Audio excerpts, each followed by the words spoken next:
Кыргызстанда балдарга карата жыныстык зомбулук көрсөткөн кылмышкерлердин жазасын күчөтүү боюнча мыйзам долбоору иштелип чыкты.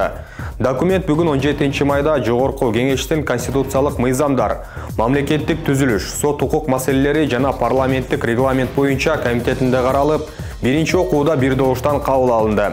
Мыйзам долбоорунун автору депутат Марлен Маматалиевдин айтымында кылмыш жаза кодексине жана мунапыс берүү жөнүндөгү мыйзамга өзгөртүүлөр сунушталууда. Статистиканы карасак, 2021 жылы балдарга карата 3034 кылмыш жасалса, анын 500гө жакыны тилекке каршы ушундай кылмыштар болгон экен. Мыйзамды өзгөртүп жаткан себебибиз кылмышкерлер мунапыска да, кылмыштын мөөнөтү өтүп кетти дегенге да кирип калат экен. Психикалык жактан оорулумун деп жоопкерчиликтен качып кете алат экен.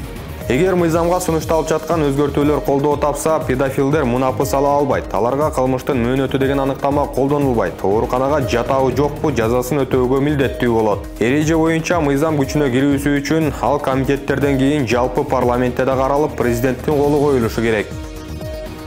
Жалал Абад облусунун Чаткал районунун Терекси айыл өкмөтүнө караштуу номер 18 Амирабек Чымканаев атындагы орто мектепте сабак учурунда класстын шыбы урап түштү.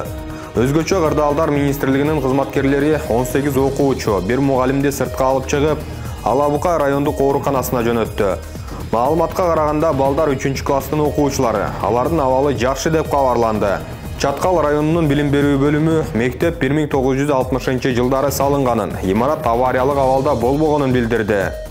Социалдык тармактарда тараган сүрөттөрдө 3-класстын окуучуларынын окуу куралдарын, чаң топурак басып калган сумка парталарды көрүүгө мүмкүн. Элдик курултай жөнүндө конституциялык мыйзам долбоорунун концепциясы парламенттеги алгачкы талкууда колдоо тапкан жок.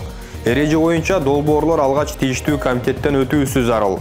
Бул долбоор бүгүн 17 майда комитеттик кароодо биринчи окууда кызуу талкууланып, добуш берүүнүн жыйынтыгында кабыл алынган жок. Негизги талкуу концепциядагы жергиликтүү курултайлар деген аныктаманын тегерегинде чыкты. Депутаттар Конституцияда бир гана элдик курултай тууралуу айтылганын, ар бир жергиликтүү бийлик деңгээлинде өзүнчө курултай уюштуруу туура эмес, жана материалдык жактан кошумча жүк болорун айтышты. Долбоордун авторлору өз жүйөсүн келтирип, мыйзамдарга карата карама-каршылык жок экенин билдиришти. Комитеттин бүгүнкү жыйынынын күн тартибине элдик курултай жөнүндө мыйзам долбоору 8-чи болуп жазылган. Бирок президенттин өтүнүчү менен депутаттар аны кезексиз карай башташкан. Президент сунуштаган документти 11 адамдан турган жумуш тобу иштеп чыккан. Бийлик аны ушул жылдын 1-сентябрынан тартып жүзөгө ашырууну көздөөдө. Мыйзамга ылайык эми жарым жылдан кийин гана курултай тууралуу жаңы мыйзам долбоорун парламентке алып келе алышат.